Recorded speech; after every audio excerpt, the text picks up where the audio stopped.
Hello दोस्तों, स्वागत है आप सभी का चैनल पर। आज हम स्टार्ट कर रहे हैं करंट इलेक्ट्रिसिटी। बड़ा ज़बरदस्त चैप्टर है, बहुत ही अच्छा समझाने की हम कोशिश करेंगे और आपको बिल्कुल भी दिक्कत नहीं आएगी। बस आप स्टेप बाय स्टेप समझते जाना और लिखते जाना, ठीक है। चलिए स्टार्ट करते हैं करंट इलेक्ट्रिसिटी। तो करंट इलेक्ट्रिसिटी के अंदर बेसिकली सबसे पहले तो हमने इलेक्ट्रॉन के बारे में तो बहुत अच्छे से पढ़ लिया था। अब हम बात करते हैं कि करंट क्या होता है। तो इलेक्ट्रॉन के बारे में आपने पढ़ लिया था, किसी भी मैटर के ऊपर कितना चार्ज होता है, किसी कंडक्टर पे कितना चार्ज होता है। तो चार्ज के बारे में बेसिकली हम सारी चीजें आराम से पढ़ चुके हैं। अब बात करते हैं कि कितने समय में कितना चार्ज फ्लो हो रहा है। इसी चीज को हम क्या नाम देंगे बताओ? करंट नाम देंगे।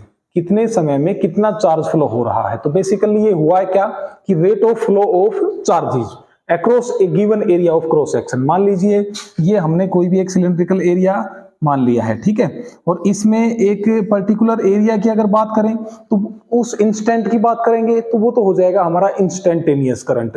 लेकिन अगर टोटल की बात करें तो टोटल में कितने समय में कितना, जैसे मान लीजिए t बराबर 5 सेकंड के ऊपर चार्ज जो है वो 18.5 कूलम था, ठीक है। तो करंट कितना होगा? चार्ज अपॉन में टाइम, चार्ज अपॉन में टाइम। तो 18.5 और अपॉन में 5, इसको हम भाग कर देंगे और हमारे पास क्या निकल आएगा? करंट निकल आएगा।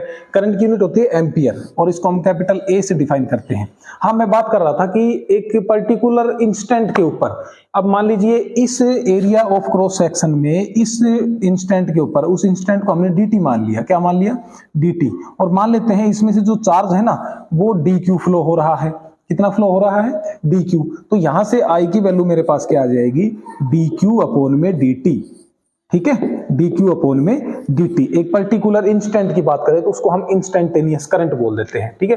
तो करंट बेसिकली कुछ भी नहीं था, कितने समय में कितना चार्ज फ्लो हो रहा है उसको हम करंट बोल देते हैं। इसकी यूनिट जो है वो एम्पियर होती है। चलो अगला टॉपिक देखते हैं। अब बात आती है इलेक्ट्रिक करंट इन कंडक्टर्स। तो करंट की डायरेक्शन को हम कैसे ले, ये एक बहुत बड़ा सवाल होता है।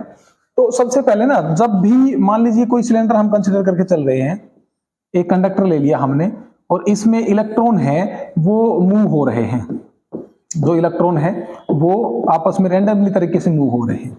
कोई इधर जा रहा है, कोई उधर जा रहा है, ऐसे ऐसे ऐसे ऐसे ऐसे ऐसे ऐसे इस तरीके से मूव हो रहा है। फिलहाल हमने किसी प्रकार का कोई इलेक्ट्रिक फील्ड जो है ना वो इसके ऊपर अप्लाई नहीं कर रखा। लेकिन जैसे ही हम इलेक्ट्रिक फील्ड अप्लाई करते हैं ना बच्चे, तो ये सारे बिल्कुल एक अरेंज ऑर्डर के अंदर हो जाते हैं। किसमें हो जाते हैं? अरेंज ऑर्डर के अंदर हो जाते हैं। तो कुल मिलाकर बात ये हुई कि इलेक्ट्रिक फील्ड अप्लाई करने से भी करंट जो है क्या होता है? फ्लो होता है। तो ये बात मैंने ये लिख रखी है कि electric charges in motion, electric जो चार्जेस हैं वो मोशन में रहते हैं या मोशन में आने की कोशिश करते हैं या कब होते हैं? जब फोर्स एक्सपीरियंस करते हैं। और फोर्स कब एक्सपीरियंस होगी? जब हम इलेक्ट्रिक फील्ड अप्लाई करेंगे, क्योंकि F इज इक्वल टू क्या होता है? Q इंटू में E। तो कहीं ना कहीं इलेक्ट्रिक फील्ड का रोल तो फोर्स के साथ भी है कि नहीं? अच्छा, उसके बाद है in solid conductors current is carried by negative charge electron. जो नेगेटिव चार्ज इलेक्ट्रॉन, मतलब इलेक्ट्रॉन के ऊपर जो चार्ज होता है वो नेगेटिव होता है और इन्हीं की वजह से ही जो है ना करंट फ्लो होता है, ठीक है। यदि इलेक्ट्रिक फील्ड इस डायरेक्शन में है तो इलेक्ट्रॉन जो है वो इस डायरेक्शन के अंदर मूव करते हैं। फिर है इलेक्ट्रोलाइट सॉल्यूशन के अंदर, जैसे मान लीजिए NaCl है, NaCl, जब हम इनको आयंस में तोड़ते हैं तो Na पॉजिटिव आ जाता है, Cl नेगेटिव हो जाता है। तो इनकी वजह से भी क्या होता है? करंट फ्लो होता है। और दूसरा ये है कि जब भी हमने कोई इलेक्ट्रिक फील्ड अप्लाई नहीं किया था उस वाले केस में जो इलेक्ट्रॉन्स है वो रैंडमली तरीके से थे। उनकी अगर वेलोसिटी की बात करें तो कोई, जैसे मान लीजिए इधर जा रहा है और ये वापस इधर आ रहा है, तो ये एक दूसरे को कैंसिल कर देंगे। ये नीचे की तरफ जा रहा है, ये ऊपर जा रहा है, ये एक दूसरे को कैंसिल कर देंगे। तो इनकी जो वेलोसिटी है ना वो जीरो हो जाएगी। या पहले से अगर इलेक्ट्रिक फील्ड अप्लाई नहीं कर रखा तो उनकी वेलोसिटी कितनी रहेगी? जीरो रहेगी। और जब हम इलेक्ट्रिक फील्ड, हाँ यही लिख रखा है मैंने, velocity of charge is zero, और उसके ऊपर किसी प्रकार का कोई करंट फ्लो नहीं होगा जब तक हम उसके ऊपर इलेक्ट्रिक फील्ड अप्लाई ना कर दें। समझ में आ गई बात? उसके बाद देखो अगला टॉपिक है ओम्स लॉ। बहुत ही बेहतरीन टॉपिक है। ओम्स ने बेसिकली क्या बताया था कि जो V है ना वो डायरेक्टली प्रोपोर्शनल टू I होता है। सिर्फ आपको इतना ही याद रखना है कि किसी भी सर्किट के अंदर जो पोटेंशियल डिफरेंस होता है वो directly proportional to current flowing through the circuit होता है, ठीक है। अब यहां से अगर कांस्टेंट ऑफ प्रोपोर्शनलिटी को हम हटाएंगे तो R आ जाएगा। कांस्टेंट ऑफ प्रोपोर्शनलिटी की है ये R, और इस R को ही हम बोलते हैं रेजिस्टेंस। आर को क्या बोलते हैं बताइए जरा, रेजिस्टेंस बोलते हैं, ठीक है। तो यहां से अगर हम आर की वैल्यू फाइंड आउट करना चाहें तो वो कितना हो जाएगा, वी अपॉन में आई। वी क्या है, पोटेंशियल डिफरेंस है, आर क्या है, आई क्या है, करंट है। अब इसकी यूनिट की बात करें, इसकी यूनिट की बात करें तो यूनिट हो जाती है ओम। फिजिक्स में क्या होता है, जो भी साइंटिस्ट जिस चीज के बारे में बताता है उसकी यूनिट वही हो जाती है। जैसे वर्क के बारे में हमें जूल ने बताया, वर्क की यूनिट जूल हो गई। फोर्स के बारे में न्यूटन ने बताया तो न्यूटन हो गई।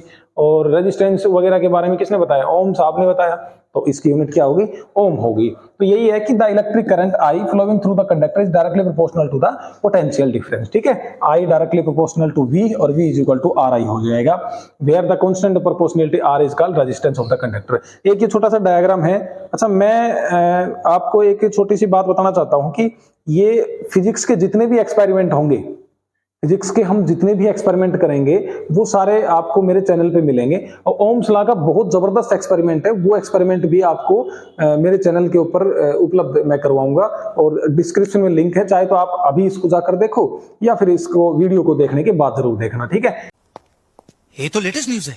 ये ओम्स लॉ का बड़ा बेहतरीन एक्सपेरिमेंट है। इसमें होता क्या है कि हम एक एमीटर लेंगे, क्या लेंगे बताओ जरा, एक एमीटर लेंगे। एमीटर के दो टर्मिनल होते हैं, एक नेगेटिव एक पॉजिटिव, और इसी प्रकार वोल्टमीटर, और वोल्टमीटर के बीच में ही एक हम अननोन वायर लेंगे जिसका resistance we have to find it. और फिर एक बैटरी है, बैटरी एलिमिनेटर। ये सारी चीजें मैं आपको एक्सपेरिमेंट में करके दिखाऊंगा और इससे एक ग्राफ बनता है और ग्राफ इनका बिल्कुल स्ट्रेट लाइन होता है। मान लीजिए ये पोटेंशियल डिफरेंस है और ये करंट है, यहाँ पर आई है और ये पोटेंशियल डिफरेंस है, तो इनका ग्राफ जो है बिल्कुल स्ट्रेट लाइन में होता है। ये वी आई ग्राफ है। क्या है ये, वी आई ग्राफ। तो R is equal to V upon में आई, ठीक है। तो ओम्स लॉ के बारे में हमने पढ़ा। ओम्स लॉ में सिर्फ इतना ही करना है कि potential difference across a circuit is directly proportional to the current through it, okay. और V is equal to I R हो जाता है। देखो, इससे आगे बात करते हैं कि एक ओम क्या होता है। मुझे आप एक बात बताओ, V डायरेक्टली प्रोपोर्शनल टू आई है, V डायरेक्टली प्रोपोर्शनल टू आई है कि नहीं है। अच्छा, V इज इक्वल टू क्या हो जाता है, आर आई। वैसे अच्छा बोलने में ये आई आर लगता है, तो V is equal to I R हम बोल लेंगे। तो R जो है, यहां से R की वैल्यू बात करें तो I इसके डिवाइड में आ जाएगा, तो V अपॉन में क्या हो गया, I हो गया। V अपॉन में क्या हो जाएगा, I हो जाएगा। तो R is equal to V upon में I।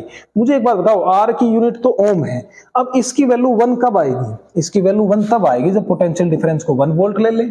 कितना वोल्ट ले ले, 1 वोल्ट। और करंट को कितना ले ले, 1 एम्पियर ले ले, तभी तो रेजिस्टेंस 1 ओम आएगा। बस यही डेफिनेशन है इसकी, इतनी ही डेफिनेशन है कि potential difference across a circuit या through a circuit is 1 volt and the current through it is 1 ampere, then the resistance of that wire will be how much, 1 ohm, ठीक है।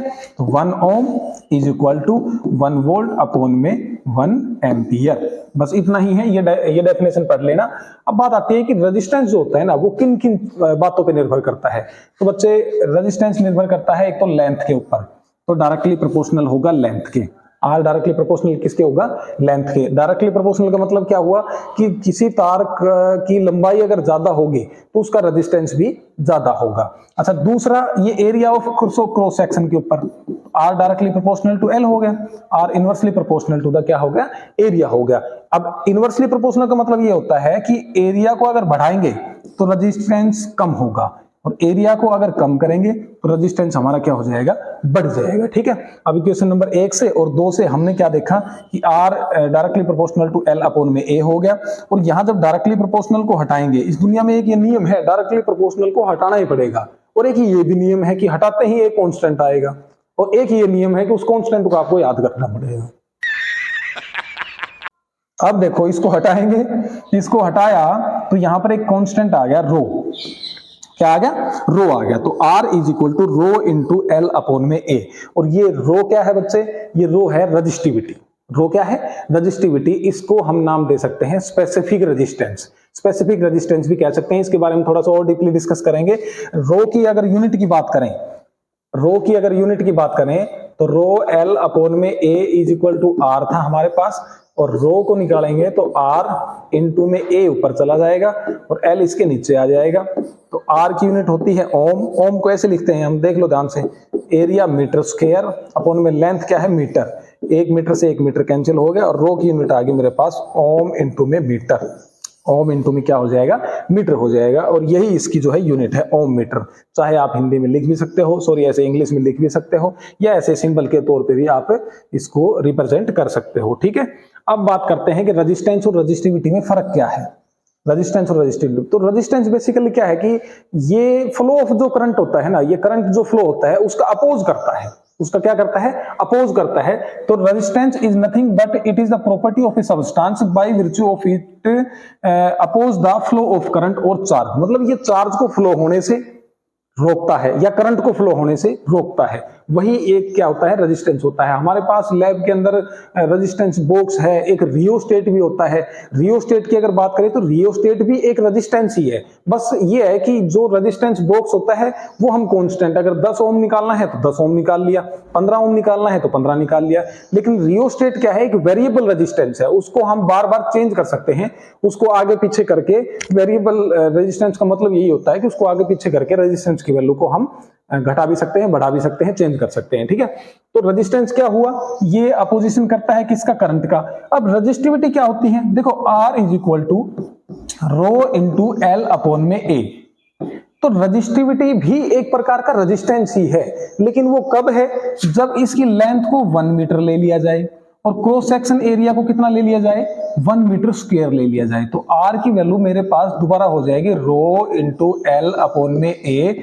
ये 1 था, ये 1 था, 1 से 1 कैंसिल होके R इज इक्वल टू क्या हो जाएगा, रो हो जाएगा। और यही लाइन लिख रखी है, and it defined as the resistance of a conductor of unit length and unit area of cross section. Unit का मतलब होता है एक, यदि 1 मीटर लेंथ का वायर हो और 1 ही मीटर स्क्वायर उसका एरिया ऑफ क्रॉस सेक्शन हो, तो उस रेजिस्टेंस की रेजिस्टिविटी भी क्या होगी, हमारी सेम ही होगी, जितना उसका रेजिस्टेंस है वही उसकी रेजिस्टिविटी होगी। ठीक है, यूनिट की अगर बात करें तो यूनिट क्या होता है रेजिस्टेंस का, ओम होता है, और इसकी ओम मीटर जस्ट 2 मिनट पहले बताई थी। अगर डिपेंडेंट की बात करें तो देखो रेजिस्टेंस जो है ना, रेजिस्टेंस हो चाहे रेजिस्टिविटी हो, ये 3-4 बातों पे ही निर्भर करती है।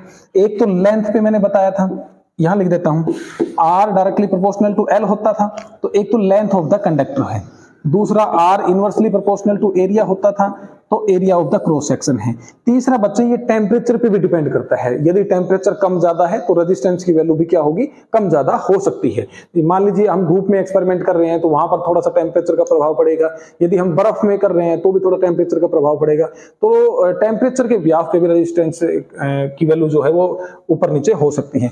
और तीसरा है नेचर ऑफ द मटेरियल, किस प्रकार का मटेरियल है, लोहे का है, तांबे का है, पीतल का है या कांसे का है, पता नहीं किस किस टाइप की धातुएं होती है, तो उससे नेचर के ऊपर भी रेजिस्टेंस का बहुत ज्यादा प्रभाव पड़ता है कि हम किस धातु के तार का रेजिस्टेंस हम निकालना चाह रहे हैं। ठीक है, अब बात करते हैं कि रेजिस्टिविटी, तो रेजिस्टिविटी को भी कौन कौन सी चीजें अफेक्ट करती हैं, टेम्परेचर है, इसमें एक चीज अलग से हो जाती है नंबर डेंसिटी, इसके बारे में हम डिस्कस करेंगे, ड्रिफ्ट वेलोसिटी पढ़ाएंगे तब। ठीक है, और टाइप ऑफ कंडक्टर कैसा है, और एक रिलैक्सेशन टाइम होता है, जो ड्रिफ्ट वेलोसिटी का कॉन्सेप्ट आएगा उसमें हम रिलैक्सेशन टाइम के बारे में थोड़ा सा डीपली डिस्कस करेंगे। तो समझ में आया सभी को ये सारी चीजें।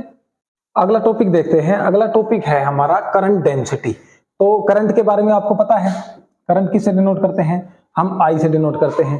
और एरिया के बारे में भी आप सभी जानते हैं कि कोई पर्टिकुलर एरिया ले या टोटल एरिया ले, उसमें से कितना करंट पास हो रहा है उसी को हम करंट डेंसिटी बोल देते हैं। जिसको ये भी याद ना हो वो ये कह देंगे कि जब I को A से भाग करते हैं तो करंट डेंसिटी निकल आती है। ठीक है, इसको इंग्लिश में कह देंगे current per unit area is called current density. ठीक है, करंट है एम्पियर, एरिया है मीटर स्क्वायर, तो क्या हो जाएगा मीटर स्क्वायर, ये जे की हमारी क्या हो जाएगी, यूनिट हो जाएगी। ठीक है, अब देखो इसमें एक छोटा सा हम जो है डेरिवेशन है, according to the Ohm's law V is equal to V directly proportional to I, और V इज इक्वल टू क्या हो जाता है मेरा IR हो जाता है। ठीक है, अब R क्या था, R directly proportional L inversely proportional to area of cross section, R inversely proportional और डायरेक्टली प्रोपोर्शनल एक साथ लिखेंगे तो ये हो गया, और R की वैल्यू हो जाती है रो इंटू L अपॉन में A। इतना भी पता लग गया। अब मैं क्या करता हूं, पेन बदल लेता हूं, R की वैल्यू यहां पर पुट कर दी, V is equal to I rho L upon में A हो गया। ठीक है बच्चे, तो V की वैल्यू मेरे पास ये आ चुकी है। बोलो समझ में आया इतना? ठीक है, अब मुझे एक बात बताओ, जब हमने dV बाई dr पढ़ा था, electric field dV by dr electric field के बारे में हमने पढ़ा था, हालांकि नेगेटिव सिग्नेचर भी था, ये एक स्मॉल की बात हो रही थी, ये r जो है वो लेंथ थी, तो E is equal to V upon में L भी हम कह सकते थे। और माइनस की अगर बात ना करें, क्यों ना करें, क्योंकि हम फिलहाल मैग्नीट्यूड की बात कर रहे हैं, ठीक है। तो यहां से V की वैल्यू क्या हो जाती है, E इंटू में L। V की वैल्यू क्या हो जाती है, E इंटू में L। हमने कैपेसिटेंस वाले पार्ट में भी इसका 2-3 बार प्रयोग किया था, तो आप इससे वाकिफ हैं, इतने अनजान मत बनो। बहुत तेज हो रहा है। अच्छा, V is equal to E into में L हो गया। तो V की जगह में क्या रख देता हूं, E इंटू में L। तो E इंटू में L is equal to I rho L upon में A। क्यों ना L को L से कैंसिल आउट कर दिया जाए। तो E की वैल्यू मेरे पास आ गई I रो अपॉन में A। ये E की वैल्यू आ गई, समझ में आ रही बच्चे। यहां से देखो, अब इसको लिख लेते हैं एक बार, I अपॉन में A इंटू में रो। मुझे एक बात बताओ, I अपॉन में A 2 मिनट पहले तो बड़ा है, करंट डेंसिटी है, ये रहा। तो क्यों ना I अपॉन में A को J लिख दिया जाए। तो E is equal to J into में rho, E is equal to J into में रो हो गया, और यही हमें निकालना था, E is equal to J into में रो। एक बात और देखो, यदि यहां से मैं J की वैल्यू निकालूं तो ये क्या हो जाएगा, E अपॉन में रो। और बच्चे 1 बटे जो रो है ना, 1 बटे रो, इसको हम सिग्मा लिख सकते हैं। क्या लिख सकते हैं इसको, सिग्मा इंटू में E। तो सिग्मा क्या है यहां पर, ये रो तो थी रजिस्टिविटी, और सिग्मा क्या है, कंडक्टिविटी, ठीक है। कंडक्टिविटी और कंडक्टेंस, ये चीजें भी मैं आपको थोड़ा सा बताऊंगा। तो कंडक्टिविटी रो का जस्ट अपोजिट है, रजिस्टिविटी का अपोजिट है। यदि हम ये कहें कि कंडक्टिविटी की यूनिट क्या होगी, तो अब एक बात बताओ, रजिस्टिविटी की यूनिट क्या थी, रजिस्टिविटी की यूनिट थी ओम, OHM, ओम मीटर। तो इसको हम कैसे बोल सकते हैं बताओ, ओम को उल्टा करेंगे ओम इनवर्स, और मीटर को उल्टा करेंगे मीटर इनवर्स। तो ओम को जब उल्टा करके लिखते हैं तो हम इसको लिख देते हैं मोहो, MHO, मोहो मीटर इनवर्स। और मीटर इनवर्स को अगर नीचे लेके जाऊं तो मीटर, तो मोहो पर मीटर भी हम लिख सकते हैं। तो MHO ओब्लिक मीटर, या इसको नया शब्द हम नाम दे देते हैं सीमेन पर मीटर। क्या नाम दे देते हैं इसको, सीमेन पर मीटर। बच्चे अगला टॉपिक है हमारा ड्रिफ्ट ऑफ इलेक्ट्रॉन, या हम कहें कि ड्रिफ्ट वेलोसिटी। ड्रिफ्ट वेलोसिटी, देखो ड्रिफ्ट वेलोसिटी क्या होती है, जैसे मान लीजिए हमने यहां पर मैं समझाता हूं कि ये कोई कंडक्टर ले लिया हमने, और इस कंडक्टर के अंदर जो इलेक्ट्रॉन है ना, वो मूव कर रहे हैं, ये इलेक्ट्रॉन, और ये रैंडमली डायरेक्शन में है। जैसे मान लीजिए इधर आ गया, इधर आ गया, इधर, फिर यहाँ पर किसी एटम से टकरा गया, या किसी इलेक्ट्रॉन से टकरा गया, फिर इसकी डायरेक्शन बदल गई, फिर यहाँ पर फिर इलेक्ट्रॉन से टकरा गया, फिर इसकी डायरेक्शन बदल गई। और ऐसे करके इनकी जो डायरेक्शन है ना, वो रैंडमली है। क्योंकि मैंने बताया था वैसे पहले भी कि इसके ऊपर हमने किसी प्रकार का कोई इलेक्ट्रिक फील्ड जो है ना, वो अप्लाई नहीं कर रखा। तो मैं अब क्या कहना चाह रहा हूं कि इनकी जो वेलोसिटी है ना, इन इलेक्ट्रॉन्स की जो वेलोसिटी है, वो जब इलेक्ट्रिक फील्ड हम अप्लाई कर देंगे तब इनकी वेलोसिटी कितनी हो जाएगी, कि इनकी एवरेज वेलोसिटी क्या हो जाएगी, उसी वेलोसिटी को हम क्या बोलते हैं, ड्रिफ्ट वेलोसिटी बोलते हैं। जैसे मान लीजिए हमने इलेक्ट्रिक फील्ड अप्लाई कर दिया, और इलेक्ट्रिक फील्ड अप्लाई करने के बाद क्या हुआ कि इलेक्ट्रिक फील्ड एक तो मतलब बिल्कुल अरेंज मैनर के अंदर हो गए, और ये कितनी वेलोसिटी से मूव कर रहे हैं, तो ये इनकी जो एवरेज वेलोसिटी हम निकालेंगे, वो वेलोसिटी हमारी क्या कहलाएगी, ड्रिफ्ट वेलोसिटी कहलाएगी। तो ये डेफिनेशन आप देख लेना थोड़ा सा, कि द इलेक्ट्रॉन्स अंडरगोज कोलिजन, ये कोलिजन आपस में टकराते रहते हैं, और the average velocity of the electrons in the presence of an electric field is called drift velocity. ठीक है, इलेक्ट्रॉन जब रैंडमली मूव कर रहे थे बिना किसी इलेक्ट्रिक फील्ड के, जैसे ही हमने इलेक्ट्रिक फील्ड इसके ऊपर अप्लाई किया, तो उस उन इलेक्ट्रॉनों की जो एवरेज वेलोसिटी है, उसी वेलोसिटी को हम क्या कहेंगे, एवरेज वेलोसिटी कहेंगे। और जो टाइम है, टाइम का मतलब जो सक्सेसिव कोलिजन के बीच का टाइम है, जैसे मान लीजिए ये इलेक्ट्रॉन इस इलेक्ट्रॉन के साथ कोलिजन कर गया, तो यहां पर जो टाइम लगा ना, उस टाइम को हम रिलैक्सेशन टाइम बोलते हैं। इसको मैं अभी इस कॉन्सेप्ट के अंदर यूज करूंगा। फिलहाल आप लोग इसको थोड़ा सा देखो, मैं क्या निकालना चाह रहा हूं। जैसे मान लीजिए जो फोर्स लगी, यहां पर जो इलेक्ट्रिक फील्ड है, तो कोई ना कोई फोर्स भी काम करेगी। तो इलेक्ट्रिक फील्ड और फोर्स के बीच में रिलेशन क्या होता है, F is equal to Q into में E। इनको नोट डाउन करते जाना। तो और Q जो है वो मान लीजिए इलेक्ट्रॉन के ऊपर चार्ज E है, तो F इज इक्वल टू मेरे पास हो जाएगा E इंटू में E। अब एक बात और बताओ मुझे, according to the second law of Newton, F is equal to क्या होता है, M इंटू में A होता है। यहां से अगर मैं A की वैल्यू निकालना चाहूं तो F अपॉन में क्या हो जाएगा, M हो जाएगा। F की वैल्यू मैं यहां पर पुट कर देता हूं, E इंटू में E, तो E इंटू E अपॉन में M। ये मेरे पास आ गया एक्सलेरेशन, E अपॉन में M। अब बच्चे मुझे एक बात बताओ कि एक्सेलरेशन क्या होता है, एक्सेलरेशन होता है वेलोसिटी अपॉन में टाइम। अच्छा, ये जो वेलोसिटी है यही बेसिकली क्या है, ड्रिफ्ट वेलोसिटी है। और ये जो टाइम है ना, इस टाइम को मैं टाउ से लिखूंगा, और ये रिलैक्सेशन टाइम है, दो सक्सेसिव कोलिजन के बीच में लिया गया जो समय है ना, वो वाला समय क्या है, टाउ है। तो यहां से एक्सेलरेशन की वैल्यू आ जाती है मेरे पास vd अपॉन में टाउ, और ए की वैल्यू में यहां जब मैं पुट करता हूं E इंटू ई अपॉन में m is equal to vd upon में टाउ। और vd जो ड्रिफ्ट वेलोसिटी है उसको आप अच्छे तरीके से याद कर लेना, ई टाउ अपॉन में m। मैंने कुछ नहीं किया, t को मैं बस इधर लेके गया हूं। तो ये जो है हमारी ड्रिफ्ट वेलोसिटी है e इंटू में टाउ अपॉन में m। इसको आप याद कर लोगे। और वेलोसिटी की यूनिट क्या होती है, मीटर प्रति सेकंड, सिंपल सी बात है, ठीक है। तो ये टॉपिक था हमारा ड्रिफ्ट वेलोसिटी का। देखो अगला टॉपिक है हमारा relation between I and VD. वैसे बच्चे मैं आपको बता दूं कि आई और वीडी में जो रिलेशन होता है वो आई बराबर एन ई ए इंटू में वीडी होता है। लेकिन बात वही है कि जब तक याद नहीं करेंगे तब तक ये हम प्रूव ना कर दें, ठीक है। तो देखो नंबर ऑफ जो free electron per unit volume है ना, मतलब टोटल वॉल्यूम में से कितने इलेक्ट्रॉन पास हो रहे हैं उसको मैंने n से डिनोट किया है। कितने से डिनोट किया है मैंने इसको, n से डिनोट किया है, ठीक है। और जो vd है वो ड्रिफ्ट वेलोसिटी है। ये एक हमने सिलेंडर ले लिया था, l जो है इसकी क्या थी, लेंथ थी। इसकी लेंथ हमने मान लीजिए l कंसीडर कर ली। ये जो ड्रिफ्ट वेलोसिटी ऑफ इलेक्ट्रॉन है उसको vd से डिफाइन कर दिया। इलेक्ट्रिक फील्ड हमेशा पॉजिटिव से नेगेटिव की तरफ होता है, तो इलेक्ट्रिक फील्ड जो है वो डायरेक्शन हमने ऐसे ले ली थी। तो ड्रिफ्ट वेलोसिटी के बारे में तो आप जान चुके थे कि the average velocity of the electron, ठीक है। अब मैं जो आपसे कहना चाह रहा हूं, ये कहना चाह रहा हूं कि आई और vd के अंदर क्या रिलेशन होगा, ठीक है। तो बच्चे एक बात बताओ कि जो सिलेंडर का वॉल्यूम है, इस सिलेंडर का जो वॉल्यूम है उसको हम कैसे लिख सकते हैं बताओ। वॉल्यूम को एरिया इनटू में लेंथ लिख सकते हैं, पहले भी बहुत बार बताया जा चुका है। इसका एरिया ऑफ क्रॉस सेक्शन हमारा a है और इसकी लेंथ l है। समझ में आ गई बात। अच्छा, तो नंबर ऑफ इलेक्ट्रॉन इस वॉल्यूम में से पास हो रहे हैं, तो नंबर ऑफ इलेक्ट्रॉन कितने पास हुए, टोटल नंबर ऑफ इलेक्ट्रॉन बताइए जरा। Total number of electron passes through the total volume, वो कितना हो जाएगा, n into a into l, ठीक है। और टोटल जो इलेक्ट्रॉन है उसकी वैल्यू क्या है, E है। तो मेरे पास जो नंबर ऑफ इलेक्ट्रॉन टोटल आ गया, जो टोटल चार्ज आ गया, मैं बेसिकली टोटल चार्ज की बात करना चाह रहा हूं, तो टोटल चार्ज आ गया NaL इंटू में E। समझ में आ गई कि नहीं ये बात। ये बात चलो दोबारा देखो, अगर समझ में नहीं आई तो टेंशन मत लो, टेंशन नहीं लेने का, अपुन है ना।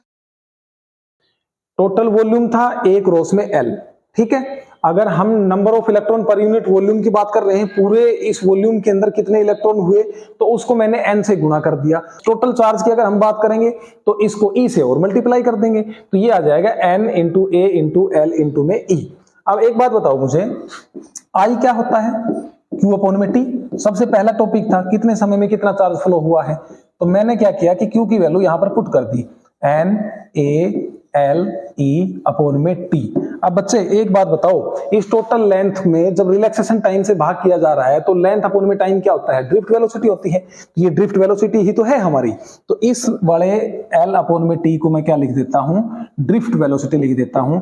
I is equal to N A E V D। और थोड़ा सा अच्छे तरीके से याद हो जाए इसलिए मैं हमेशा इसको ऐसे याद करता हूं, NEAVD, NEAVD। तो ये रिलेशन जो है ना हम न्यूमेरिकल्स के अंदर यूज करेंगे, तो आपको याद होना चाहिए। बस ये बात थोड़ी सी आप ध्यान से समझ लो कि टोटल वॉल्यूम a क्रॉस में L था, अगर नंबर ऑफ इलेक्ट्रॉन n पास हो रहे हैं तो n से गुणा कर दिया। और चार्ज की टोटल बात करेंगे तो एक पे E चार्ज होता है और इस टोटल पे चार्ज हमारा इतना इंटू में E हो जाएगा, ठीक है। मैं कहूं 15 इलेक्ट्रॉन्स के ऊपर कितना चार्ज है, तो आप क्या कहोगे, 15 इंटू में E, है ना। तो इसी प्रकार अगर मैं कहूं कि 2000 इलेक्ट्रॉन पे कितना चार्ज है, अरे Q is equal to NE नहीं लिखते थे हम, Q is equal to NE भी तो लिखते थे ना। मैंने कह दी 15 इलेक्ट्रॉन है तो इस पे चार्ज बताओ, तो नंबर ऑफ इलेक्ट्रॉन 15 हो गया, E की वैल्यू 1.6 इंटू 10⁻⁹, ये चार्ज हो गया इसके ऊपर। तो इस पे टोटल चार्ज की अगर बात करेंगे तो E से हम मल्टीप्लाई कर देते हैं। तो I hope you got the idea about the relation between I and VT, okay. हाँ तो बच्चे अगले टॉपिक की हम बात कर लेते हैं, मोबिलिटी।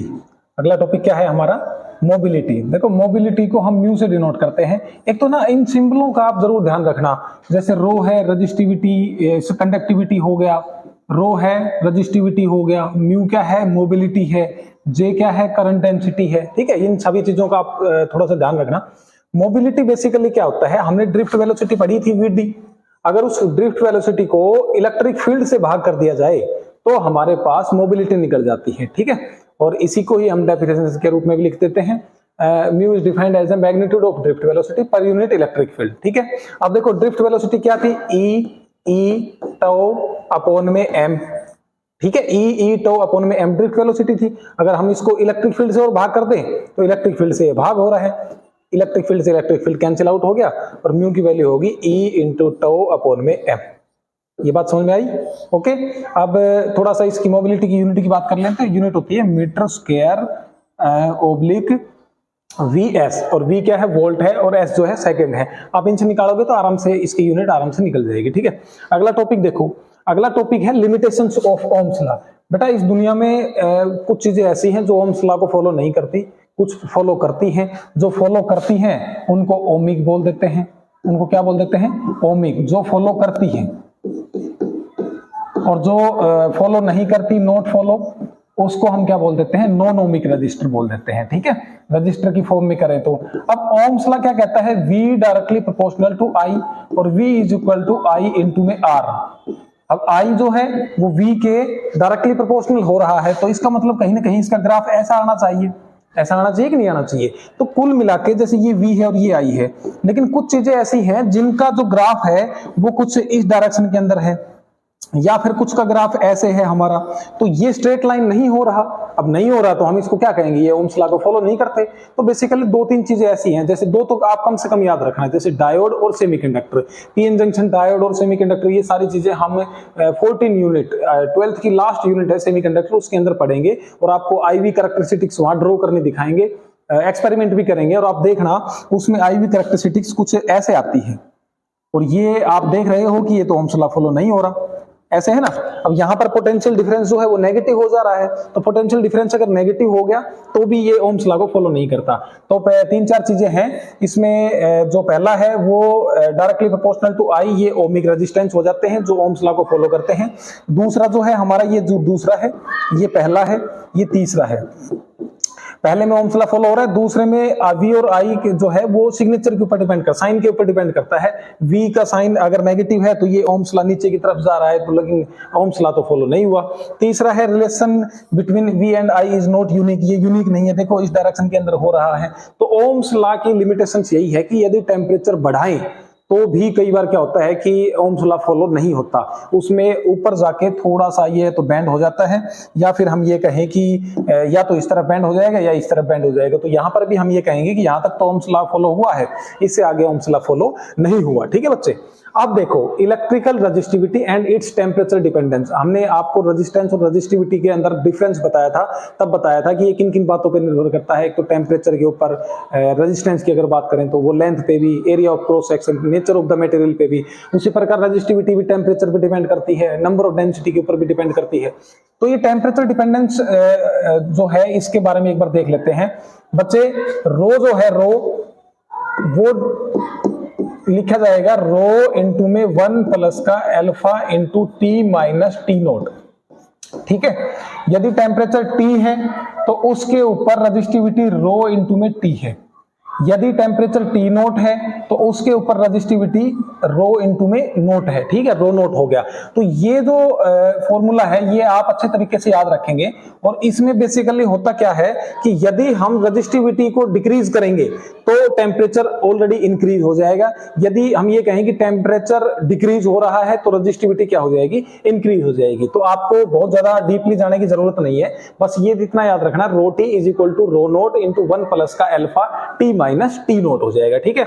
अब देखो रेजिस्टिविटी किन किन की होती है, सबसे पहले कंडक्टर की बात करते हैं। तो कंडक्टर की जो रेजिस्टिविटी है ना वो है 10⁻⁻8 ओम मीटर से लेकर 10⁻⁻6 ओम मीटर तक की है। अगर कंडक्टर की बात करें, कंडक्टर क्या होते हैं, जिनमें से इलेक्ट्रिसिटी इजीली पास हो जाए, ठीक है।